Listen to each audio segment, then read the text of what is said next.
diseñar un sueño, un milagro, diseñar un milagro.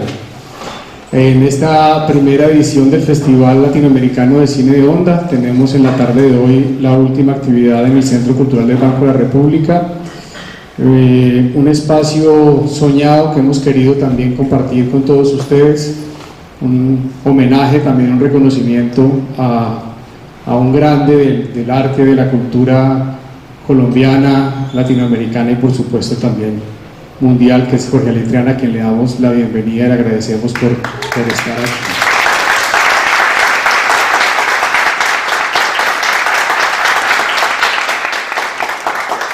Este conversatorio se llama justamente La huella de un hombre llamado Jorge Ali.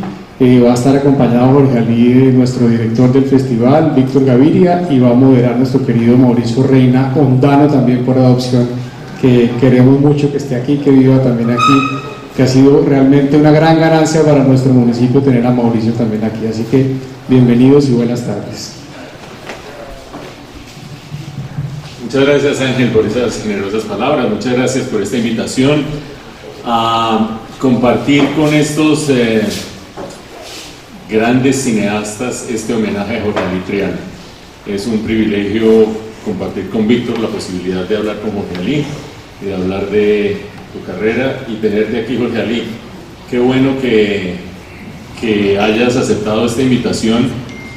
Y bueno, vamos a decir, para sintetizar, decía Ángel hace un momento que estamos ante una gran figura del arte colombiano. Yo solamente diré que por donde ha pasado ha no solamente dejado huellas, sino que ha transformado, evolucionado y puesto puntos muy altos en el teatro, con el Teatro Popular de Bogotá. Ahora hablaremos un poco de ello.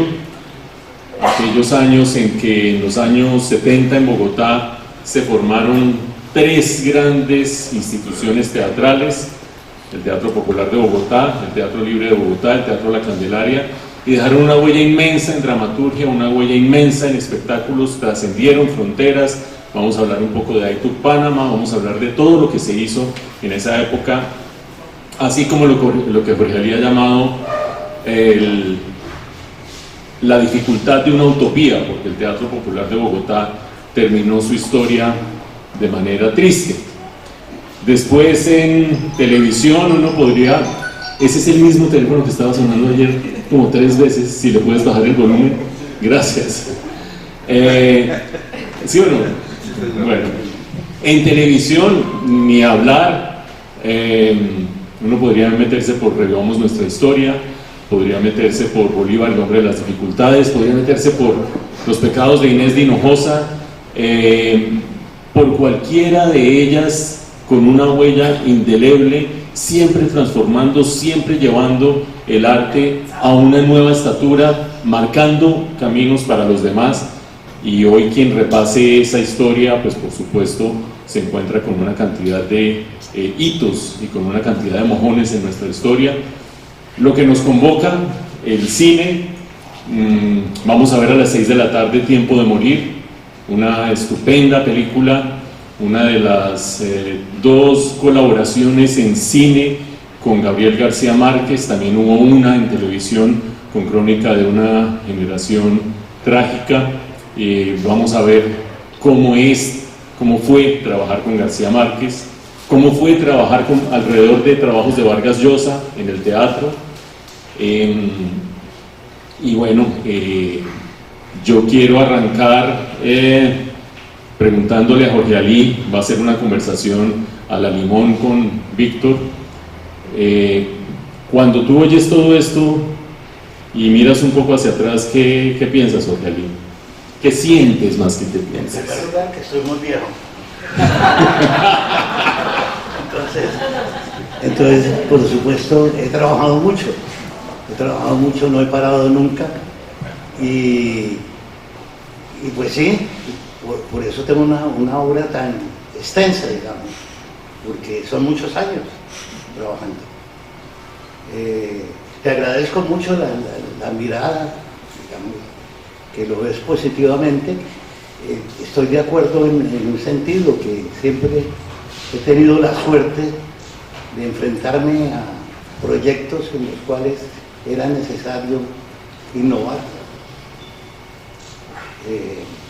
Llegué en el momento histórico, he tenido suerte, digamos, en esa coincidencia de tiempos en que me ha tocado experimentar en los tres lenguajes, en el teatro, en la televisión y en el cine.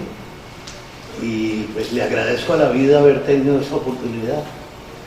Y de alguna manera, pues, un lenguaje influenciado en el otro. Yo digo que mi cine es teatral, ¿no? Es un cine teatral como mi teatro es un poco cinematográfico, ¿no? Que los lenguajes se han traspasado de uno a otro y se han retroalimentado. Me considero un hombre con suerte, ¿no?, de haber podido vivir, porque yo creo que nosotros los que trabajamos en este campo de la dramaturgia tenemos muchas vidas, porque cada universo que emprendemos hay que meterse en él, vivir la vida de los personajes, sentirla,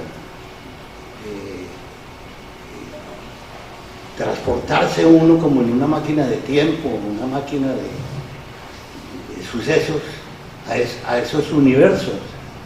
Entonces hemos vivido muchas vidas, tantas películas como hagamos, o obras de teatro, o series de televisión, pues eso nos ha hecho no solamente como los gatos que piden 7 vidas, sino cuantos proyectos emprendemos, pues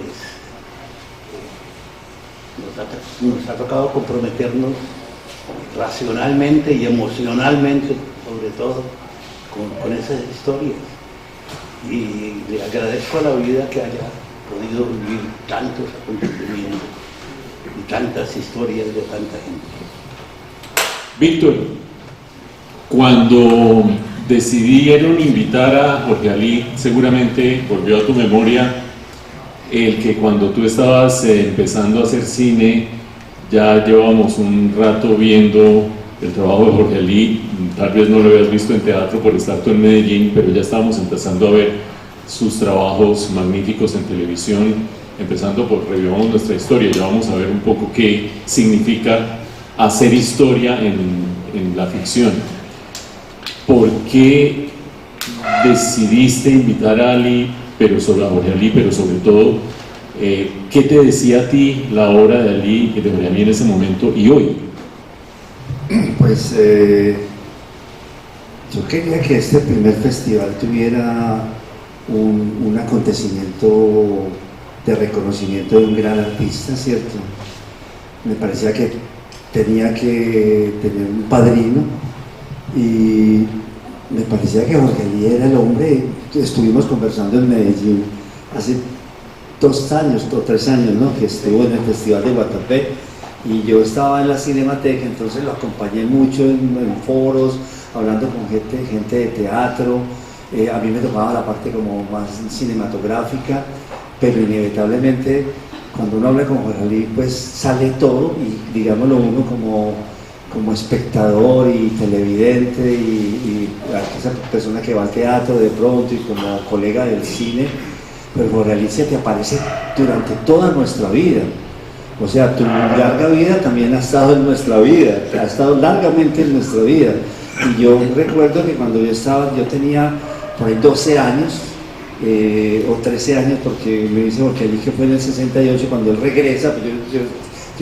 Yo veía televisión, ¿cierto?, en mi casa, y alguna vez estaba viendo, empezaron a dar una serie de televisión en blanco y negro, una serie, pues un programa dramático que era El Buen Salvaje de Eduardo Caballero Calderón, y como que había un rumor de que llegó un nuevo actor distinto a todos, y llegó Jorge Ali Triana a personificar al protagonista de El Buen Salvaje de Eduardo Caballero Calderón.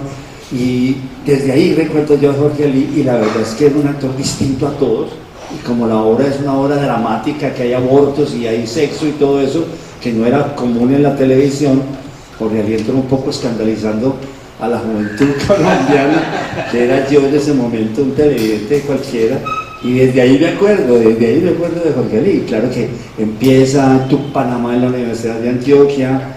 Imagínate esa obra vibrante y dinámica y llena de propuestas, pues que uno, digámoslo, como un estudiante de universidad, se asombraba. Y además una obra antiimperialista, vibrante, que te daba también una enorme rabia, y además conocía la historia. Luego Jorge Ali en tantas cosas. Y yo, digámoslo, la vida me da la posibilidad también en un momento dado, cuando ya estoy yo bregando, haciendo mis mediometrajes y demás, algunos amigos trabajan con Jorge Ali. María Emma Mejía en algún momento dado también me dice que vaya, porque no se debe acordar porque no ocurrió realmente. Voy a la casa de Jorge Ali porque me dice, antes de rodar Rodrigo de No Futuro, me dijo, anda a hablar con Jorge Ali y para que seas asistente de dirección de Tiempo de Morir. Entonces yo fui, pero obviamente ahí estaba Silvia, que era la asistente de dirección. Me parecía que yo sobraba ahí, pero fue un segundo que estuvimos, pero imagínate, Jorge Ali ha estado todo el tiempo. Entonces, digámoslo, Jorge Ali es de esas personas que ha hecho tantas cosas en esos tres artes, ha hecho tantas innovaciones y cosas de éxito, ¿cierto?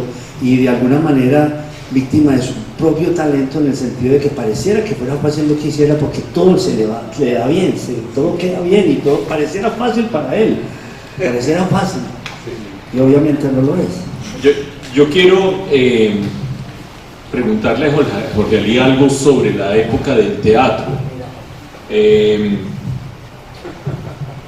Hay que recordar que el TPB se fundó, Teatro Popular de Bogotá, recién llegado Jorge Ali de Praga, de sus estudios en Praga.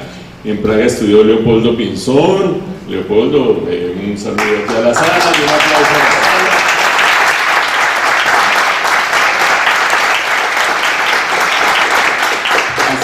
Hacía parte de Leopoldo y Jorge Ali de la Legión Colombiana, que era amplia, ¿no? En Praga.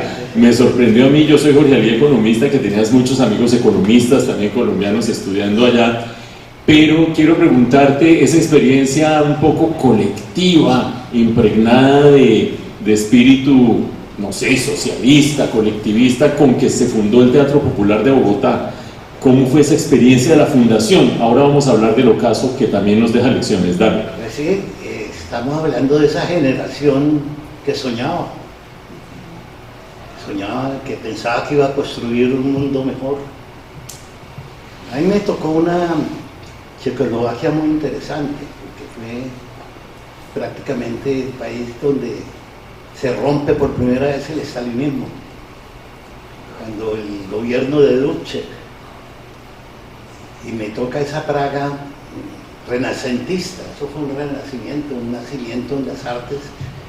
Es una década, por ejemplo, del cine checo, de Wenzel, de Kitilova, de Chorn, de Kadar, ¿no? Toda una generación de cineastas, que sucede lo mismo en el teatro. En el teatro está Prado, Krecha, que con la llegada de Dubček comienzan a ser el mejor teatro europeo. En la literatura, Caraval, Kundera. Entonces es un momento que uno tiene la suerte histórica de vivirla, ¿no? Y Praga es una ciudad maravillosa, una de las ciudades más bellas del mundo, una ciudad de 1 millón de habitantes, que la conoce uno a pie. Entonces, haber vivido ese momento creo que influye mucho en la formación de uno. En la escuela se da la discusión sobre el papel del arte y del realismo socialista, porque esa discusión la tenían que dar los checos. El realismo socialista es una tendencia que coloca el arte como un instrumento, un brazo más de la política, de una política agitacional, didáctica, comprometida con la línea del partido. Entonces en Praga se da esa discusión teórica, ¿cuál es el papel del arte? Entonces llegamos nosotros con esa mirada, cuando aquí estaba pasando todo lo contrario. era el momento de lo que se llamó el nuevo teatro, de la creación colectiva, de cada partido de izquierda tenía su grupo teatral representativo, ¿no? El MUIR tenía un grupo, el PC tenía otro grupo, varios grupos, el más poderoso teatralmente. Entonces nosotros llegamos a hacer un teatro con los clásicos, no didáctico, a ver lo que hay en los clásicos. Los clásicos prácticamente contienen eso, que tratan los grandes problemas del ser humano, los grandes conflictos alrededor de la muerte, de la vida, del amor, de la duda, de tantos temas que nos inquietan a los seres humanos. Entonces el TPB llegó a plantear un teatro basado en sí. Hicimos Goldoni, Molière, Shakespeare, Lope de Vega, autores contemporáneos como Arthur Miller, o modernos como Ibsen. Entramos también en el tema de la creación colectiva, como fue el tema de Aitor Panamá, ¿no? Una sátira política, una farsa, diría yo, sobre el tema de la separación de Panamá de Colombia. Sí. Tan satírica que temían de no llevarla a Panamá hasta que se dieron cuenta y los convencieron de que valía la pena presentarla en Panamá. Sí, ese es un episodio memorable en mi vida, que traspasa el hecho teatral. La obra surgió precisamente de una visita que me invitaron a Panamá a ser jurado de un festival de teatro universitario, panameño no, centroamericano. Y ahí vi una obra de los estudiantes de la Universidad de Panamá que tenía 3 episodios, era como 3 sketches. Uno, el episodio de la tajada de sandía, que se da durante la construcción del ferrocarril a mediados del siglo XIX, 1854 o algo así, en donde un negro mata a un gringo por una tajada de sandía que le compra, y cuando le pregunta cuánto te debo, dice un real, le dice, te pago cuando vuelva de California. Para ir del este al oeste de los Estados Unidos era más fácil bajar hasta Colón, atravesar el istmo en canoa y a pie, en mulas y a pie, para bajar a Panamá y tomar los barcos para irse por el Pacífico a California. Y cuando la fiebre del oro de California, eso se volvió un infierno. Tenían aventureros del mundo entero, entre esos era Oliver, el que pidió la tajada de sandía. Entonces le dice el negro, si tú me vas a robar la tajada de sandía, te mato. Si me la pides que te la regale, te la regalo. Y el Oliver sacó una pistola y lo mató. Y en ese momento había mucho resentimiento porque se había vuelto lleno de prostíbulos y de borrachos y de aventureros y de grescas y de peleas. Y en la plaza de mercado se levantó y mataron como 20 gringos. Ese era el gobierno de la Nueva Granada en ese entonces.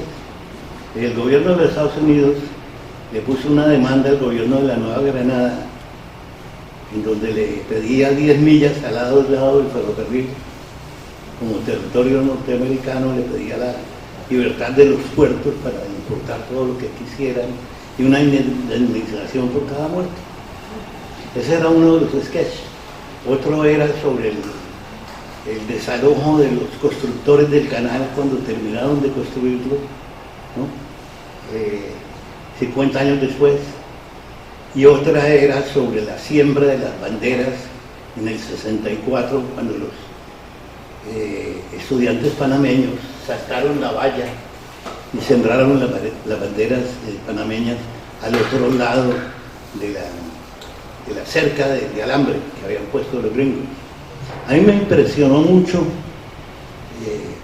ver la bandera norteamericana ondeando y los jeeps de los Estados Unidos atravesando, y los soldados del ejército norteamericano, porque concreté la imagen, ya vemos, ideológica o abstracta que uno tiene del imperialismo al verlo realmente operando y en territorio que había sido de Colombia y en un territorio que había sido despojado. Entonces le propuse al regreso de eso al grupo que estudiáramos ese tema. Entonces comenzamos con los actores, estudiábamos un episodio y hacíamos improvisaciones. Y de esas improvisaciones Luis Alberto García y yo nos sentábamos a elaborar el texto. Así surgió la obra. La obra fue un suceso impresionante con el público porque nos dimos cuenta que nadie conocía cómo había sido la separación de Panamá de Colombia, que fue un acto, cuando declararon la independencia que se programó en el Waldorf Astoria, el hotel en Nueva York, y cuando declararon la independencia en 1903, ya estaban los barcos viniendo de Guantánamo y también del Pacífico para apoyar, y los Estados Unidos lo reconoció 24 horas después del grito de independencia, después de haberle pagado a Amador Guerrero, el primer presidente de Panamá, cartagenero, por cierto, o al general Esteban Huertas, que era el comandante del ejército del batallón Colombia, tunjano, que le dieron $30.000. Entonces, empezó a existir 24 horas después de declarar la independencia. Era una historia apasionante y eso no lo sabía la mayoría del público colombiano. Sabía que se había separado Panamá, pero no cómo. Y fue un acontecimiento desbordante. Entonces, cuando llegamos nos invitan de nuevo a Panamá a presentar la obra. El día que llegamos en un avión muy raro, desocupado. Habían como 10 o 12 personajes. Llegamos al aeropuerto de Maiquetía y estaba rodeado el avión de camiones militares y de jeeps militares. Nos condujeron a un batallón de la Guardia Nacional y nos dijeron no pueden salir, aquí han pasado unas cosas terribles, hay una oposición a la presentación de la obra. En la Estrella de Panamá apareció ayer un titular que dice la teta que le quitamos a Colombia. Ha habido un movimiento en contra, ha habido intentos de sabotear la boletería, y la que nos llevaba en ese entonces era la hermana de Torrijos, que era la directora de Extensión Cultural de la Universidad de Panamá. Entonces, el día de la presentación me llamó el ministro de Cultura, el ministro de Educación me mandó un carro para que fuera a su oficina. Digo, mira, esto se ha vuelto un lío tremendo. Yo te pido dos cosas. Hay un momento en que uno va y le entrega la Constitución y la bandera de Panamá a Amador Guerrero envuelta en papel regalo. Esa escena es muy ofensiva para el pueblo panameño. Y te pido dos cosas, ¿por qué no tratan de modificar esa escena? Y que digas unas palabras antes de comenzar la obra, que esto es una obra de teatro, es una ficción, que no tiene nada que ver con, que es una mirada, es la mirada de ustedes los colombianos sobre el acontecimiento. Yo le dije, ¿estás de acuerdo? Realmente la obra no es sobre eso, sobre el papel legal, eso lo puedo modificar, no hay problema. Y también digo esas palabras. La verdad fue que comenzó la obra y es una farsa, que la gente se ríe mucho y nadie se reía, el teatro estaba lleno, pero estaba rodeado, teníamos cuerpos de bomberos, ambulancias, más agentes de seguridad en el escenario, y nadie se reía, eso me parecía un cementerio, y por ahí como a la media hora empezaron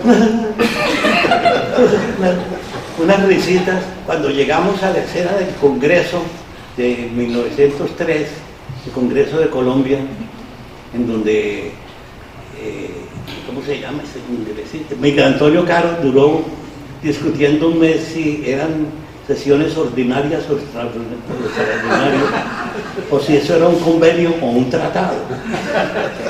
Duró un mes discutiendo eso y no entraron en tema.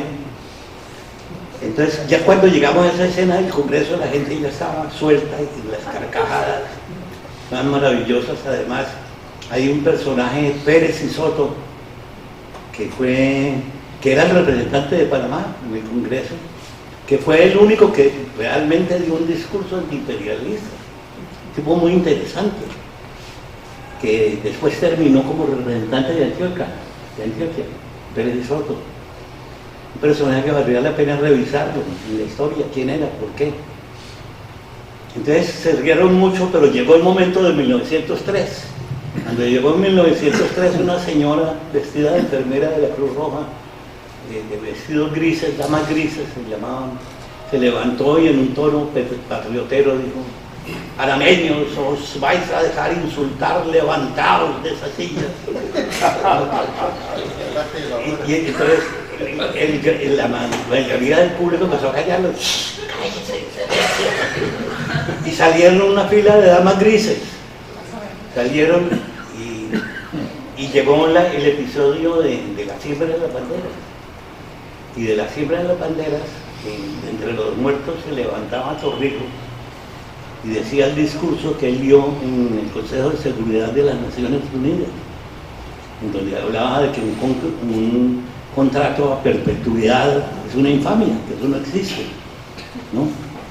Y en ese momento vienen los panameños a sembrar las banderas y el público se levanta a gritar vivas a Colombia, vivas a Panamá, ¿no?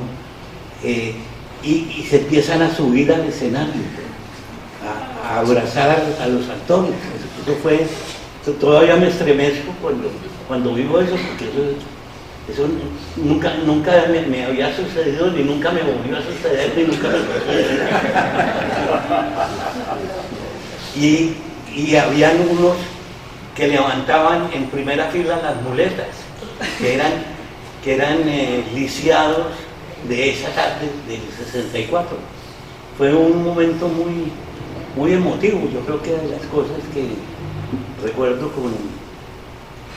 donde el hecho teatral o el hecho artístico es rebasado, ¿no?, por la relación suceso escénico y público. Vamos a hablar en un momento, Víctor, si quieres ir preparando esa transición del teatro a la televisión y las primeras cosas de televisión, pero tengo dos preguntas para Jorge Ali. Ahí tienes un vaso con agua. La primera es que uno no puede desaprovechar la oportunidad que tenga de sacar recomendaciones prácticas para la vida.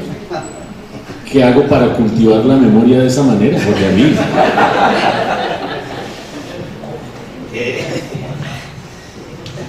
No creas, la memoria falla. Pero aquí no. En los viejos nos sucede que la memoria lejana permanece, la inmediata desaparece.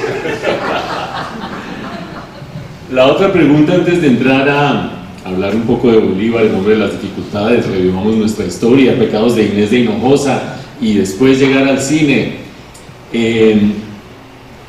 En alguna entrevista que diste, oí una frase muy impactante sobre el final del TPB, que fue el final de una utopía.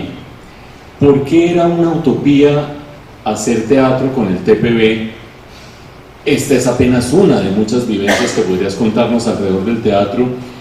¿Y qué pasa cuando uno ve que el antiguo Teatro Odeón, el espacio físico, se convierte en el TPB y 3 décadas después desaparece nuevamente para hacer el Teatro Odeón? ¿Por qué utopía y qué pasó con ese final del teatro en Colombia?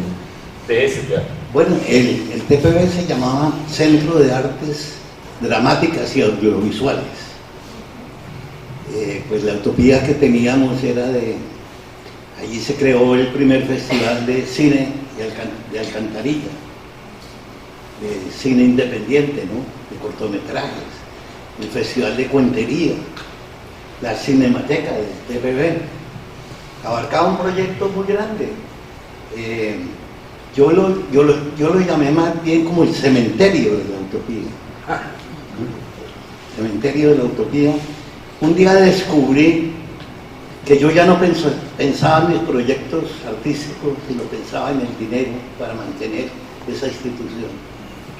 Con qué pagar los porteros, con qué pagar las secretarias, con qué pagar la luz eléctrica, con qué pagar el teléfono, el sueldo de la gente que trabajaba ahí. Y tuve esa reflexión: yo no soy un empresario, no soy productor, yo lo que quiero es dirigir. Y tomé la dolorosa situación, pues habíamos remodelado el teatro, habíamos adquirido una deuda gigantesca que crecía mes tras mes. Yo ya no dormía y dije, no, yo lo que quiero es dirigir, quiero volver a lo que me gusta, lo que disfruto, lo que necesito, porque el arte es como una necesidad. Si uno no está haciendo eso, no respira, no duerme bien. Entonces decidí declararnos en quiebra después de 30 años de haber tenido esa institución abierta todos los días. Esa fue la razón, ¿no? Y realmente me siento muy triste cuando voy a ese edificio, donde viví 30 años. Es un pedazo de vida importante, ¿no?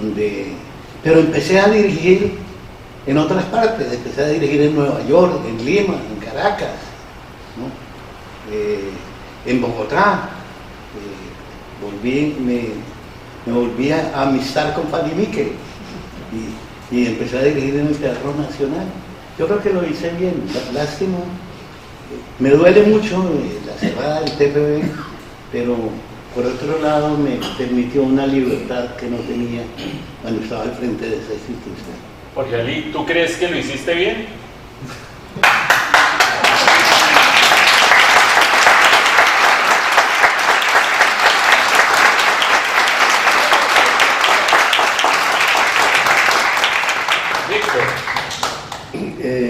Tú, Panamá, te nos contabas hace 2 años allá en Medellín que te lanzó, digámoslo, a Revivamos Nuestra Historia.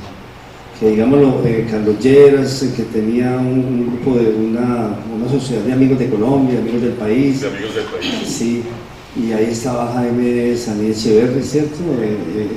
Y que ellos de pronto te escogen o te proponen de que se cree un espacio que se llama Revivamos Nuestra Historia, y tú entras, digámoslo, a una carrera larguísima de muchos años, de 8 años, te decías en ese momento, y te metes a hacer una cosa complicadísima. O sea, el hombre de las dificultades eres tú realmente. Y cuentas un poco esa transición a la televisión, a hacer esa televisión histórica y demás. Bueno, precisamente como tú lo has dicho, Víctor,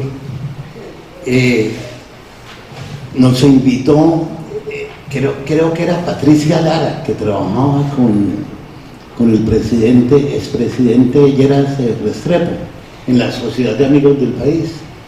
Y dijo, el presidente Lleras Restrepo tiene ganas de ver la obra.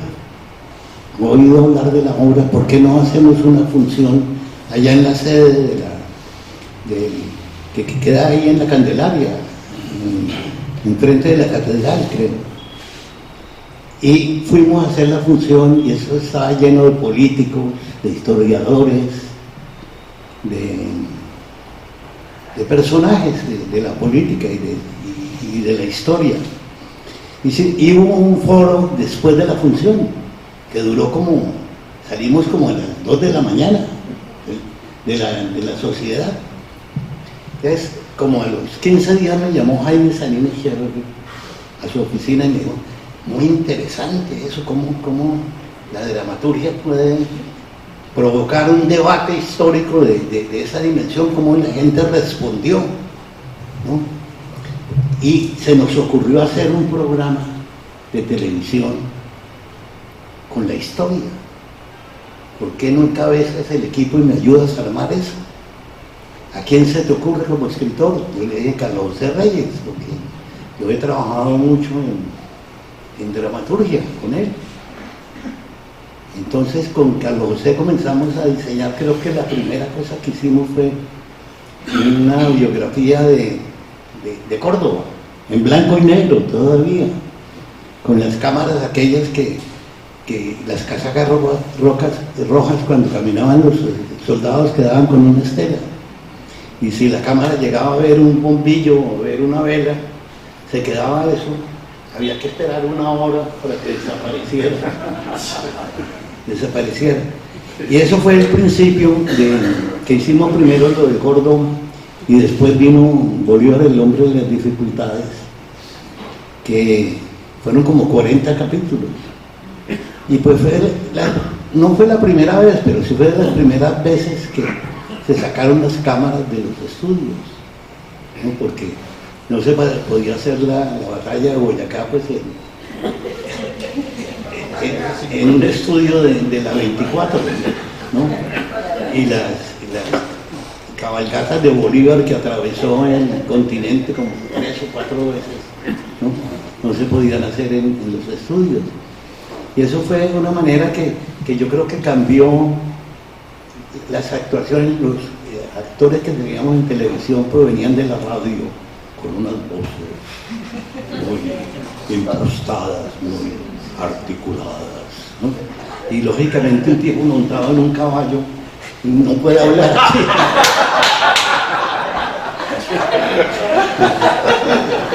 Entonces se comenzó a cambiar la manera de la actuación, ¿no?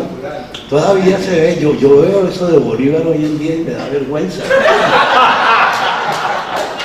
Los maquillajes, los vestuarios, las actuaciones, todo. Sí, es una historia muy reciente pero muy dolorosa. Jorge Ali. 2 preguntas sobre eso que acabas de mencionar. Una, era imposible llevar la batalla de Boyacá a un estudio en Gravia, pero era casi tan imposible sacar esos equipos a Boyacá. ¿Cómo fue eso? Porque eso era, hablando de innovadores, de audaces, de experimentadores, ¿cómo era sacar unos equipos que estaban hechos prácticamente para un estudio a la intemperie? Bueno, ahí ya, en ese momento cuando llegamos a Bolívar, había una cámara que llevaba la cámara 3000, que era una cámara de este tamaño, esto que la operaban los camarones al hombro, ¿no? Eso era pesadísimo, ¿no? El cambio de camarógrafos, cada 15 días había que cambiar, porque salían averiados del hombro. En los barrios. Sí. Había, la grabadora también era una grabadora con unos cassettes así de grandes, 2, y era un aparato así, pesadísimo también, que grababan solamente 3 minutos.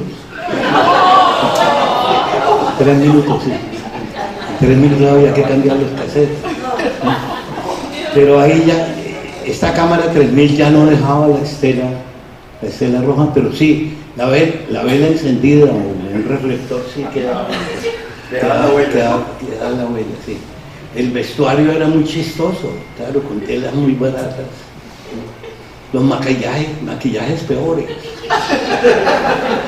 Las barbas y los bigotes que me proponía la maquilladora, yo creo que servirían muy bien para el teatro, pero en cámara realmente es vergonzoso. Años después hice una serie para los 500 años, eso fue ya en el año 94, que lo primero que hice fue sentarme y mostrar Bolívar, un capítulo, al equipo de arte, de producción, de todo, y les decía, eso es lo que no tenemos que hacer, eso no se hace, vamos. Y realmente en Crónicas de una liberación trágica ya logramos una mejor calidad en los vestuarios, los maquillajes, en la ambientación. Pero mira que hace poco me mandó Jorge Mario Vera, de Señal Memoria, una paquete grande con Reviviendo Nuestra Historia, y lo han restaurado con mucho juicio, y quienes lo han hecho están muy orgullosos de ese material. O sea que es un material que realmente tú lo juzgas muy severamente, pero es súper importante. Si tuvieras como te han contado, obviamente, ¿cierto? Claro, el hombre de las dificultades lo han restaurado digitalmente, color, y ya lo tienen, y para Señal Memoria es un proyecto importantísimo. O sea, todo eso que hizo Jorge Ali, seguramente, digámoslo, evolucionando, ¿cierto? Me imagino partiendo en un principio de pronto de una dramaturgia muy teatral, muy televisiva, pero eso fue evolucionando, y el paquete entero es de un gran valor histórico para la memoria, digamos, de la televisión colombiana y de la historia misma, porque esos mismos capítulos, digámoslo, ya en sí mismo son interesantes de lo que pensaba el historiador Jorge Ali y la sociedad en ese momento de la historia colombiana. Eso se toma ya como archivos, digamos, casi originales, para uno saber qué pasó realmente en la historia colombiana. No, indudablemente tienen un valor arqueológico.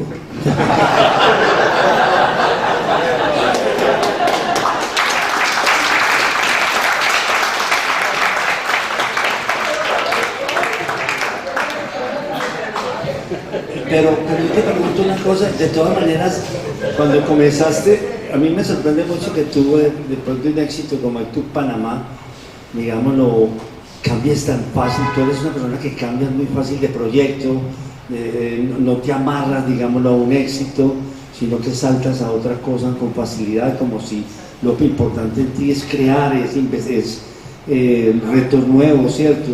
Este reto de la televisión, ¿cómo lo viste? O sea, ¿te interesó porque era una lectura de la historia colombiana? Víctor, sobre todo teniendo en cuenta que en los 70s, y Jorge Ali me corrige, era mal visto pasar del teatro a la televisión. Era un sacrilegio. Entonces, ¿cómo fue eso? Bueno, yo comencé en la televisión de niño. Cuando tenía 13 años, tal vez, entré al grupo escénico infantil del profesor Julio Telles. Entonces yo empecé, primero fui a la televisión, después fui al teatro y después al cine. O sea que para mí la televisión era un lenguaje más o menos conocido, cercano. Y además tenía 4 hijos y era el único lugar donde se podría conseguir los pesos para mantenerlos. Sí. Sí. El único lugar donde pagaban, ¿no?, el oficio. Entonces, pero también me parecía interesante, no lo digo despectivamente ni peyorativamente, lo digo con mucho cariño. La televisión me dio a mí siempre sustento para poder hacer teatro y poder hacer cine. El cine me ha costado dinero de mi propio bolsillo. Creo que tú conoces bien ese.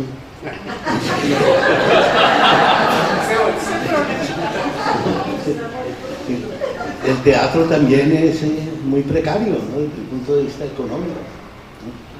El cine no produce grandes cifras de dinero, ¿no? Al contrario, hay que financiarlo del propio bolsillo.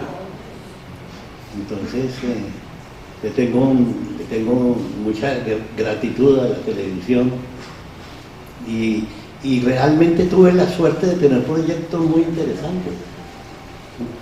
Yo creo que que esto que acabamos de contar de Revivamos, pues estuve prácticamente una década. Ahí hicimos Córdoba, Bolívar, el hombre de las dificultades, Nariño, el precursor, Mosquera y Obando, los comuneros,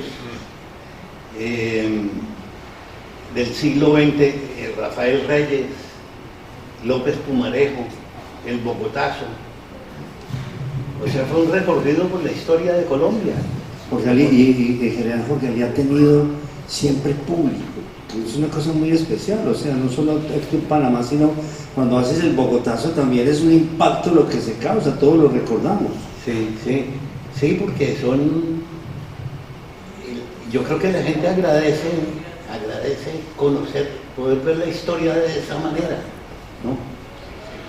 Sí, el Bogotazo fue un gran impacto y en general no había sino 2 canales en ese entonces. Era un programa a las 8 de la noche, un capítulo semanal, que era obligatorio de ver, ¿no? Por supuesto. Y además tenía un tema que le interesaba a la gente, ¿no? A los niños, a los ancianos, a todo el mundo. Entonces fue un programa con mucha sintonía. Creo que tuve la suerte de tener esas condiciones, de que no había cable, no había plataformas OTT, ¿no? O prendías el canal 1 o el 2. Una cosa importante, Mauricio, para que le preguntemos a Jorge Ali, es él como formador de actores. Porque, digámoslo, cuando él entra a televisión de Jorge Ali y consigue, digámoslo, un lugar donde le pagan, detrás de él llegan todos los actores que también encuentran un lugar donde les pagan. Y me imagino que todos te agradecieron tarde o temprano que detrás de títulos entraras a la televisión. Pero para hablar de esas 3 generaciones, unas generaciones primero, la del TPB más adulta, de Carlos Barbosa, de Angarita, De Morán. de Hugo Morán. Y joven, Jorge Emilio Salazar pasó del TPB también a Revivamos Nuestra Historia. O sea, él fue Córdoba, tal vez. A ser Córdoba. Él fue Córdoba, Jorge Emilio Salazar, joven. ¿Cómo era que Humberto Dorado, Humberto venía del Libre, tal vez. Del Libre. Sí. Del Libre. sí, Laura García, o sea, toda una playa de actores de varias generaciones. Jairo Camargo en la 3ª generación. Delfina Guido venía de allá. Sí, Delfín Aguirre venía de este. Cuéntanos cómo fue esa relación con esos actores. Eran amigos tuyos de generación, tú los pones a trabajar, porque Humberto Dorado decía en el momento, recordaba que ellos pasaban muy bueno en el teatro porque hablaban hasta que llegó Jorge y los puso a trabajar. Sí, bueno, en la escuela que yo tuve, el profesor titular es el que le conduce a uno toda la carrera, Vladimir Adamek, había sido alumno de Popov, un alumno directo de Stanislavski. O sea que el maestro mío venía casi de línea directa de Stanislavski. Y yo creo que lo que me ha interesado más desde el punto de vista teatral y desde el punto de vista actoral ha sido Stanislavski. El primero que explora, digamos, el tema de la partitura interna del subtexto, ¿sí? De la actuación realista.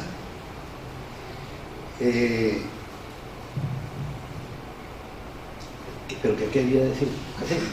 Es decir, la formación de esta generación que tú formas claro. a partir de este... A partir de eso. De Stanislavski, del concepto de Stanislavski. Yo recuerdo que yo con este maestro hice 2 libros de dirección. Un libro de dirección era preparar todo el montaje, ¿no? Y después hicimos unas escenas con los actores de la misma escuela. Preparar todo el montaje, el libro de dirección, el trabajo de mesa, de análisis del texto, ¿ah? De encontrar las motivaciones, los objetivos de los personajes, la cadena de sucesos, ¿no? ¿Qué es lo que sucede en cada escena? ¿Cuál es el conflicto? ¿Cuál es el objetivo del personaje? Y en esa escuela me formé. Era la que yo le transmitía a los actores, que creo. Yo se lo pregunté una vez haciendo un stage en el Berliner Ensemble, el teatro de Brecht, en Berlín, que nos llevaron de la escuela nuestra de Praga. Le pregunté a Edgar Schall, el actor estrella del Berliner Ensemble, el que hacía Arturo Ubí, el que hacía Corleone, el que hacía los grandes personajes. Le pregunté cuál es su método.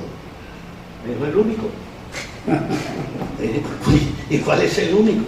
Me dijo, Stanislavski, en el teatro de Brecht, que hablaba mal, con su teatro épico hablaba mal del método stanislavskiano. Entonces, sí me dijo eso, yo quedé sorprendido. Y efectivamente me parece que de lo que yo conozco del teatro, no sé si ha surgido alguna cosa, hay por supuesto diferentes maneras de hacer, de actuar, ¿no?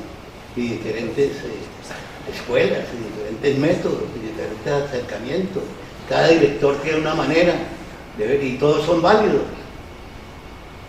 Pero efectivamente no conozco un método de formación actoral y de conducción, de construcción de personaje más eficaz que Stanislavski.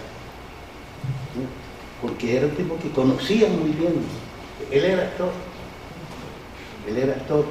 y los principios del método, de estudio de los antecedentes, de las motivaciones, de las acciones físicas, en fin, todo el método está construido de una manera que ayuda mucho al actor.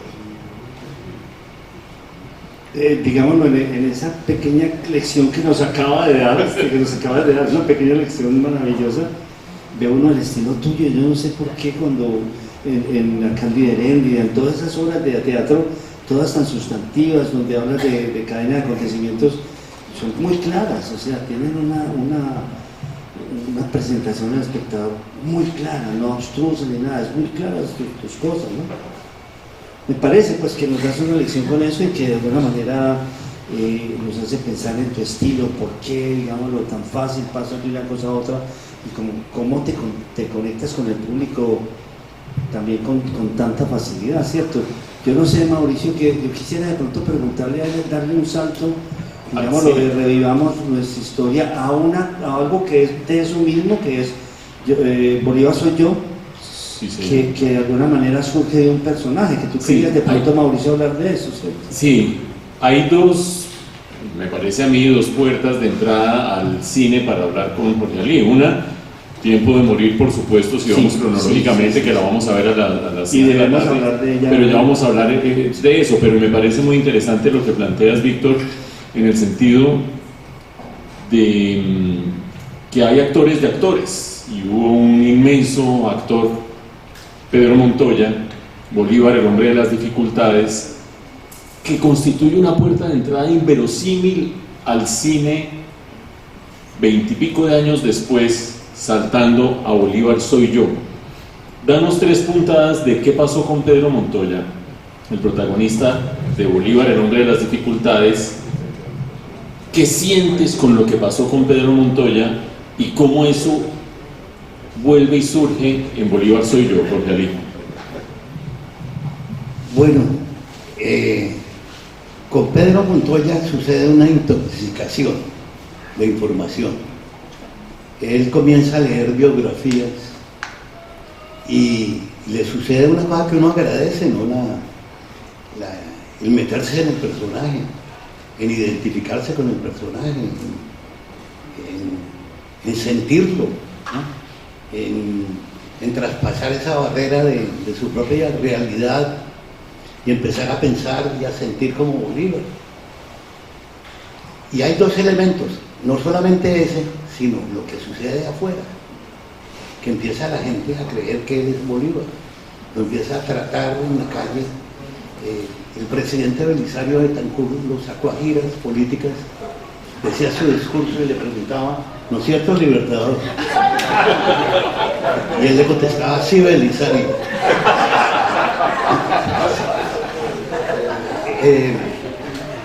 cuento un par de anécdotas. Un día estábamos haciendo la entrada de Bolívar triunfante después de la batalla de Boyacá a Santa Fe de Bogotá, y entro a una cantina al terminar el rodaje de la esquina de la plaza y está Pedro Montoya reunido con una cantidad de campesinos, y los campesinos le están diciendo sus necesidades, que el camino veredal, que la escuela de la vereda, que bueno, todas las necesidades que tienen los campesinos en Colombia. Y él les contesta: hombre, me encantaría ayudarlos, pero en ese momento me queda todavía la batalla de Junín, la de Pichincha, la de Ayacucho, y tengo que salir, pero voy a hablar con ese malparido de Santander a ver qué podemos hacer. Entonces, yo me pregunté, yo oí eso y dije yo, ¿a quién le están hablando los campesinos? ¿A Bolívar o al actor influyente que puede mover en la capital algo? Le estaban hablando a Bolívar. Y además me di cuenta de otra cosa, que los actores conocen su destino, conocen de antemano lo que les va a pasar, cómo van a morir, de quién se van a enamorar, cuándo se enamoran, todo, porque conocen el guión. Nosotros no sabemos qué va a pasar dentro de 5 minutos, pero el actor, ese elemento me pareció muy interesante. Una vez me llamó un personaje de la alta política y me dijo: Jorge Ali, vi su serie y me parece muy interesante. Yo tengo una fundación de estudios políticos que se llama Simón Bolívar y me encantaría hacer la película. ¿Por qué no viene a mi casa el próximo martes a las 5 de la tarde y hablamos de eso? No, por supuesto, allí estará. No, pero hágame un favor, tráigame a Bolívar. Entonces yo llamé a Pedro, dije: Pedro, vamos a ir a ver a este personaje que quiere hacer una película. Y pues alguien de ese poder que le ofrece hacer una película, pues sale corriendo. Entonces llegamos ese martes a las 5 de la tarde en punto, y él abrió personalmente la puerta y le dijo: Simón, qué gusto de tenerte en esta tu casa. Y entonces pasamos, me dijo: Jorge Ali, siéntate. Entramos a la gran biblioteca del personaje, me sentó en un sillón: siéntate un momento. Agarró del brazo a Pedro y se lo llevó a una esquina y le dijo: te quiero mostrar unos dibujos que tal vez tú no conozcas. Y sacó un cartapacio con unos carboncillos y le mostró y dijo: esto te lo hicieron antes de la batalla de Pichincha. Pedro le dijo: no, eso no es posible. Le dijo: ¿por qué? Dijo: porque yo antes de Pichincha estaba muy enfermo y estaba calvo. Aquí, esto es antes de Carabobo. Entonces, yo quedé aterrado y discutieron como 20 minutos sobre los dibujos, donde los habían hecho, ¿no? Y otras preguntas, y estaban hablando Bolívar y ese personaje, dos épocas juntas. Ese día se me ocurrió la película, ¿no? Que la hice 10 años después, por supuesto. Y entonces llega a los 20 minutos, entra el secretario y le dice: doctor no sé qué, por favor, tenemos que salir ya para la otra reunión. Se me acercó y me dijo: Jorge Ali, qué vergüenza, no alcanzamos a hablar de la película, pero yo te llamo, ¿no? Nunca me volvió a llamar. Entonces esa mezcla de la personificación o el apropiamiento efectivo de Pedro Montoya era el personaje que empezó a discutir la historia. Cuando estábamos grabando aquí en Onda la despedida de Bolívar hacia Santa Marta, tomando champaña, con el coronel Posada Gutiérrez, y llegamos al hotel Ondama. Estábamos hospedados ahí, y él nos invitó. Él salió temprano del rodaje y nos invitó a una cena, y había puesto una mesa como en té, se había puesto el uniforme de gala y nos dio un discurso bolivariano, con el lenguaje de Bolívar, que era muy explosivo y tenía un verbo muy rico, muy poderoso. Y entonces nos dio un discurso de despedida. Ustedes mañana siguen por el río, yo moriré. Y dio un discurso yo dije, este tipo mañana que íbamos a hacer la cena de la muerte se nos muere. Entonces mandé cambiar la escena y dije, no, hagámoslo al final.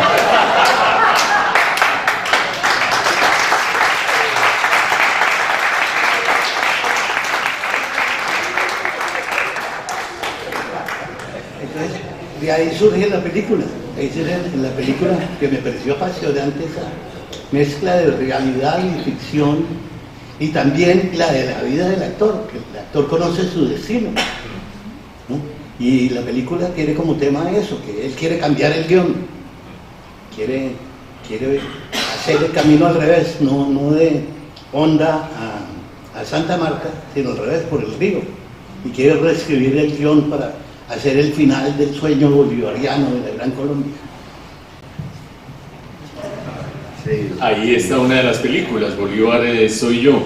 Difícil lidiar con Pedro Montoya en esas condiciones, ¿no? No solo lo anecdótico de cuando se graban las escenas, sino debe ser muy difícil tener a alguien en esas condiciones. Pero hablemos de la otra dimensión, Jorge Ali, Víctor, si les parece, importantísima del trabajo en cine. Hablemos de las colaboraciones con García Márquez y de las elaboraciones a partir de obras de García Márquez. A las 6 de la tarde vamos a ver Tiempo de Morir, también tenemos Edipo Alcalde, también se hizo en televisión la Crónicas de una generación trágica. ¿Cómo fue ese acercamiento con García Márquez, las conversaciones, el proceso creativo mismo? Bueno, en primer lugar tendría que decir que tuve la fortuna de no hacer ninguna adaptación de su obra literaria. Porque lo que sucede con las adaptaciones es que cada lector es un director. Cada lector se imagina el personaje, imagina la locación, imagina las acciones, todo. Cuando ve la película dice así, esa no es la novela que yo leí, porque cada uno de nosotros lo lee de una manera distinta. Entonces los dos guiones que yo hice de García Márquez fueron guiones escritos específicamente para cine. Tiempo de Morir no está basado en ningún cuento, en ninguna novela de él. Es un guion original que él hizo, que se filmó primero en México, y lo hizo Arturo Ripstein en el año 65. Y lo hizo como un western. Realmente tiene la estructura de western. Y Edipo Alcalde también es una idea de Gao muy vieja. Él dice en varios reportajes que le leí que él la pensó en los años 50, estando estudiando cine en Cinecittà, y que a él le había impresionado, que hay dos obras literarias, él lo repite mucho, que le habían abierto a él la mirada, que era La Metamorfosis de Kafka y el Edipo de Sófocles. Que el Edipo de Sófocles es un investigador que viene a averiguar un crimen, y entre más avanza va descubriendo que el criminal es él, el propio detective, que eso le parecía una idea fantástica, y que él en los años 50 quería hacer ese Edipo en cine y dirigirlo él, para meter a un Edipo en el laberinto y el horror de la violencia de esos años, de la guerra liberal conservadora. Tiempo de morir es como casi toda su literatura, un poco basado en la historia de su abuelo Nicolás Márquez, el coronel que tanta influencia tiene en su vida, y que también tiene que ver con Tiempo de morir. El coronel Nicolás Márquez tuvo en Barrancas, La Guajira, tuvo un duelo con un personaje al cual él mató y tuvo que huir de Barrancas a Aracataca, donde se estableció. Y en La Guajira los muertos se cobran. Se cobran a los 8 días del suceso, al mes o cada año. No se matan ni ancianos, ni mujeres, ni niños. Entonces él huyó a Aracataca y allí comenzó la vida y allí lo dejaron sus padres. Y prácticamente quien lo crió fue el abuelo y la abuela. Que está basado también, por ejemplo, algo que acabo de hacer en el teatro, es El coronel no tiene quien le escriba, que tú lo viste en allí. Sí. También está basado en su abuelo que fue oficial liberal en la guerra de los 1000 días, y en el pacto que hicieron en Wisconsin firmaron que a los oficiales del ejército liberal les darían una pensión que nunca llegó, y está basado, El coronel no tiene quien le escriba, en la historia de su abuelo, como toda su obra. La biografía de Azo Saldívar me gusta mucho porque es una biografía de los libros de Gabo.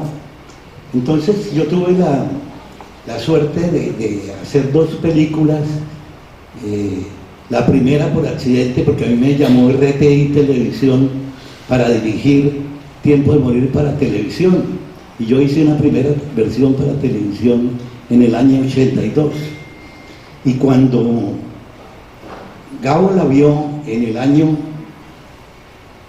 82, 2 meses antes de ganarse el Nobel, la vio y me dijo: ¿y por qué no hiciste esto en cine? A él le gustó mucho. Esto va a desaparecer, este video análogo. Le dijo: es una lástima. Le dije yo: pues hagámosla, la repetimos. Esa es la historia de Tiempo de morir. A él le gustó mucho. Años después, como en el año 93 o 94, me llamó por teléfono. Yo le estaba leyendo a mi hija Verónica un monólogo de Electra, y llamó él. Yo no sabía que era él. Le dije a la persona que contestó: ya paso, terminé de leer el monólogo y pasé.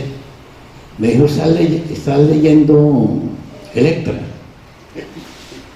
Le dije: sí. Dijo: te llamo para lo mismo, pero con Edipo. Acabo de terminar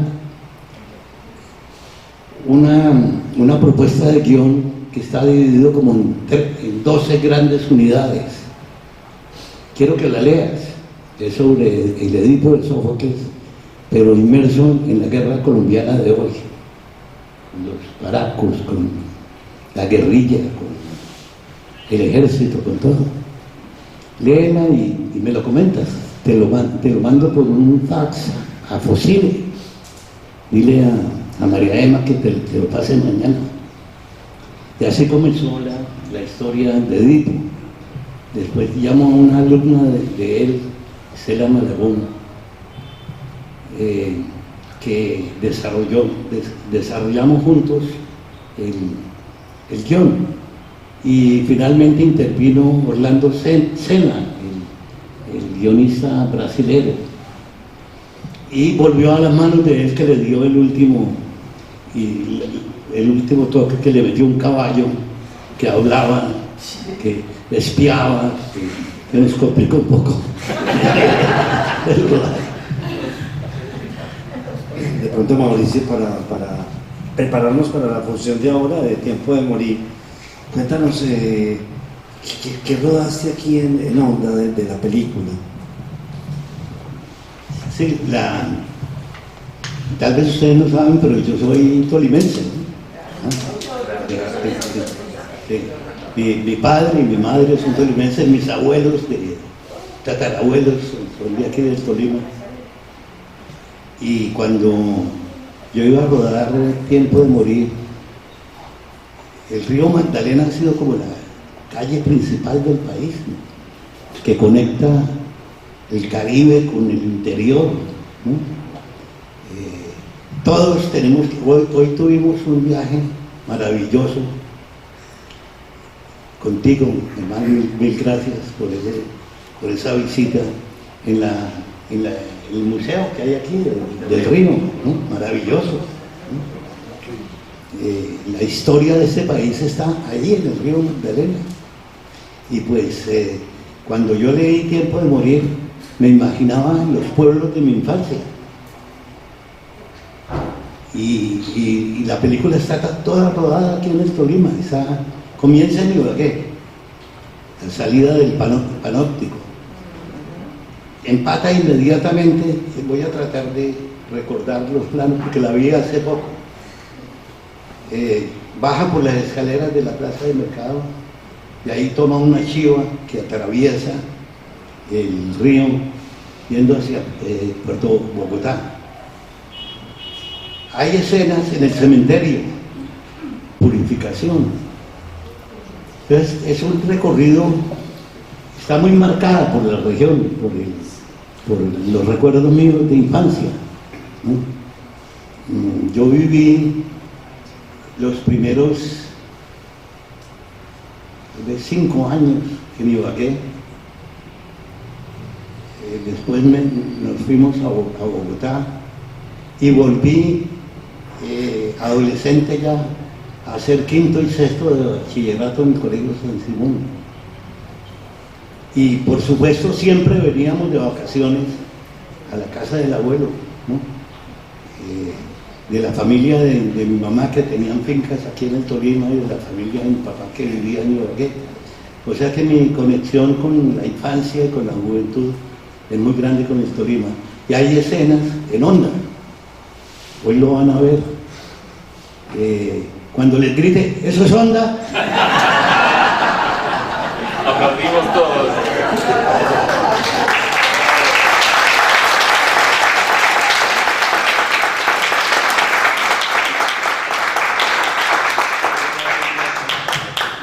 Jorge Ali, hay al volver a revisar toda tu obra, una pregunta que no puedo y no quiero dejar de hacerte. Un lector y un espectador es alguien que valora la obra artística de cualquier gran artista, y nosotros somos humildes lectores de García Márquez y de otro monstruo que es Vargas Llosa. Dos figuras, dos Nobel latinoamericanos enfrentados por un episodio memorable, aunque oculto, por allá a finales de los años 60, que no se volvieron a hablar nunca. Pero un director ve la obra de una manera, que es narrador, ve la obra de una manera distinta. Tú has dirigido en teatro La fiesta del chivo de Vargas Llosa, Pantaleón y sus visitadoras de Vargas Llosa, has dirigido en cine Edipo Alcalde, Tiempo de Morir, en televisión Crónicas de una generación trágica. ¿Cómo son esos narradores desde los ojos de un director? También hice en el teatro La Cándida de Heréndira y Soledad Desalmada, Crónica de una muerte anunciada, y La fiesta, y El coronel no tiene que escribir, que es mi último montaje. Desarrollé una amistad con Gabo, más una relación profesional. Tuvimos una relación más de trabajo. Con Vargas Llosa es un personaje desde el punto de vista personal más agradable, ¿sí? Tuve una anécdota, estábamos en la Universidad Pública de Nueva York, que hicieron un foro sobre Trujillo, y lo invitaron a él, invitaron a unos historiadores dominicanos, un par de gringos, y me invitaron a mí porque yo tenía la fiesta del chivo montada en repertorio español en Nueva York. Estábamos antes de entrar a un foro en la universidad, estábamos Vargas Llosa y yo comiéndonos un sándwich antes de entrar, que era a las 2 de la tarde. Y me dice él: Jorge Alí, tú que eres cercano de Gamo, dime realmente cuál es su estado de salud. Pero lo dijo con un cariño, con una preocupación. Yo le dije: pues yo no sé mucho, pero lo último, yo le había preguntado a García Márquez, ¿cómo es tu estado de salud? Que se habla mucho de eso. Él me dijo: estoy condenado de ir a Los Ángeles cada 6 meses, es como una sentencia de muerte. Voy cada 6 meses a que me digan, llegó el final. En la única ciudad donde no puedo escribir una frase, pero que afortunadamente tengo a mis nietas. Entonces, la paso bien, pero eso es. Acabo de venir de allá y tengo que volver dentro de 6 meses. Eso es un padecimiento que ya está incorporado en mi vida. Le conté eso a Vargas Llosa. Una típica contestación de Gabo. ¿No? Entonces, pero sentí como un cariño especial y una preocupación real, ¿no?, por la salud de García Márquez.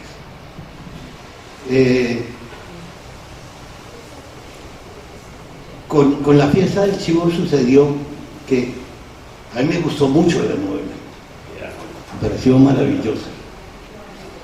Y yo le escribí diciéndole que quería hacer una adaptación de la novela. Y me contestó, porque él es muy gentil, un hombre muy gentil, y me dijo: conozco su trabajo y todo, ¿por qué no monta cualquiera de las obras teatrales que yo he escrito? Yo he escrito mucho teatro, yo siempre quise ser escritor de teatro. Yo no le dije que no me gustaban, por supuesto. Pero le insistí y me dijo: mire, hágame un favor, mándeme una propuesta, adáptela y me la manda. Entonces, efectivamente, nos sentamos con mi hija Verónica y trabajamos como 8 meses en la adaptación y le mandamos la adaptación y le gustó. ¿No? Le gustó, dijo: sí, me parece muy bien. Dijo: la próxima vez los voy a escoger como editores de mis novelas, porque han hecho un resumen muy bueno. Bueno, estrenamos en Nueva York y Fernando de Sislo, el gran pintor peruano, fue a ver la obra y llamó a Vargas Llosa y le dijo: no te puedes perder esto, tienes que ver el montaje de Jorge Alí en Nueva York. Y del teatro me llamó Vargas Llosa y dijo: voy en 15 días, voy en un mes. Me llamaron del teatro: tiene que venir, que va a venir Vargas Llosa. Y ahí lo conocí, es un hombre muy amable, muy tratable. Cabo es más un pavo real. Con toda la razón, por supuesto.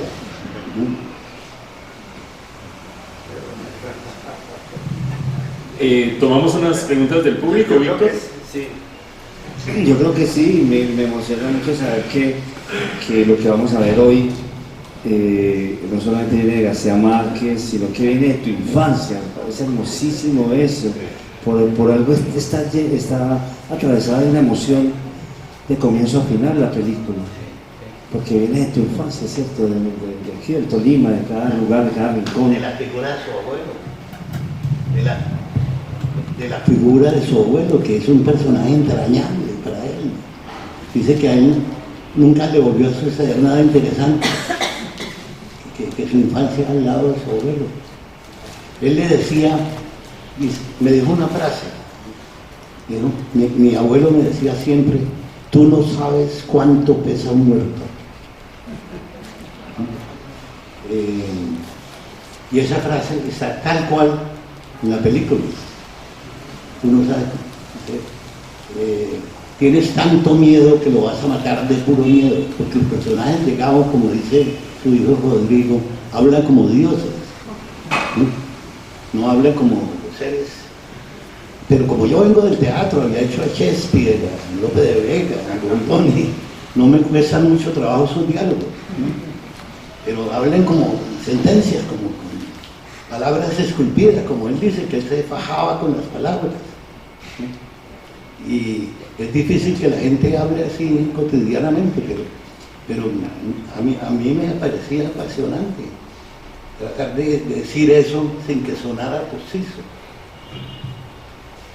Y ese círculo de la violencia, digamos lo que es la película, que no se puede romper, es como el mensaje de la película, ¿cierto? Esa venganza, esa violencia que se comunica ¿cierto? A través del odio, del rencor, de la venganza. Eras muy consciente de todo eso, ¿cierto? De saber que no se podía salir. ¿Ahora cómo lo ves? Yo lo veo como una gran metáfora de la violencia en Colombia. El odio, la venganza,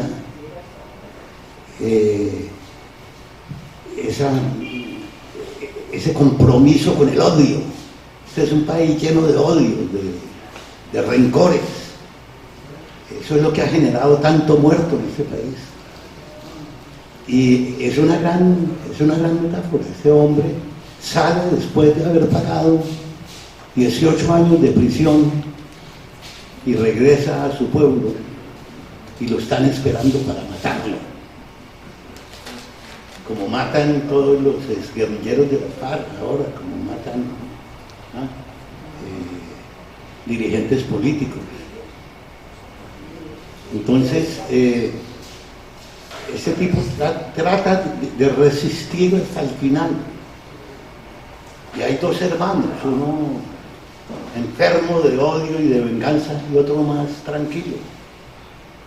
Y el tranquilo termina... No cuento la película. No cuento la película. Mira que antes de terminar yo quisiera que saludáramos a un tolimense que vino a escucharte después de que García Márquez se nos fue. Creo que para mí es el gran escritor colombiano, el gran poeta, a William Ospina, que está acá, que nos ha enseñado a ver en el país.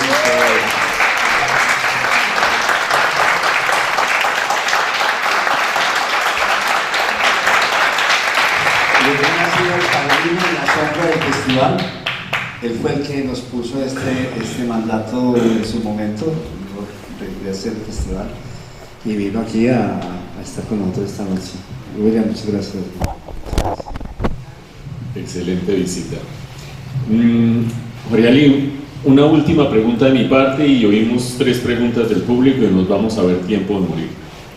Decías hace 40 minutos que la creación es algo inevitable en los artistas de raza como tú, y esa creación es de alguna manera un motor vital. Decías, si uno no crea, está acabado. Decías al comienzo de esta conversación que más de 80 años, 81, 82 se sienten, pero la creación está allí. ¿Cómo se da, cómo se manifiesta, y hoy qué traes entre manos?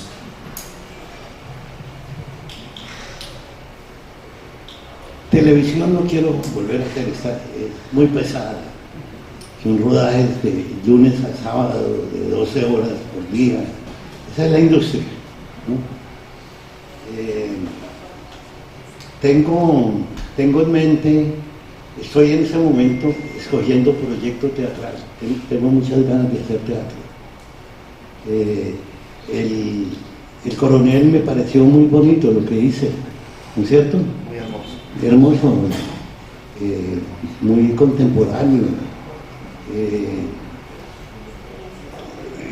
Tenía un gran temor de que una historia tan triste como es la del Coronel, no tiene quien escriba, no tuviera éxito en el público.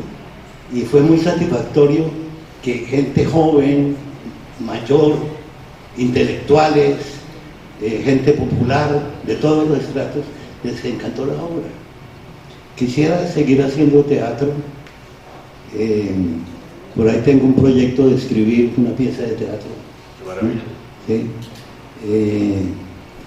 Estoy trabajando con mis hijos en la empresa que tenemos, Dramas de producción.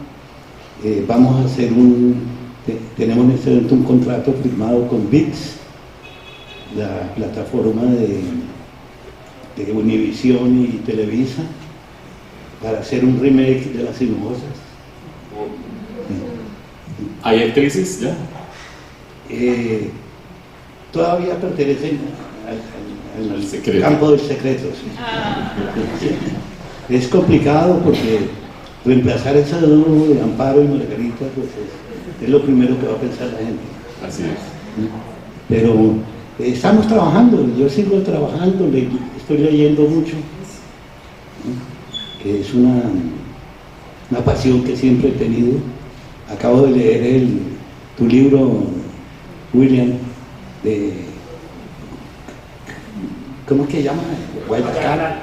¿Ah? No. El de Humboldt no lo pude conseguir.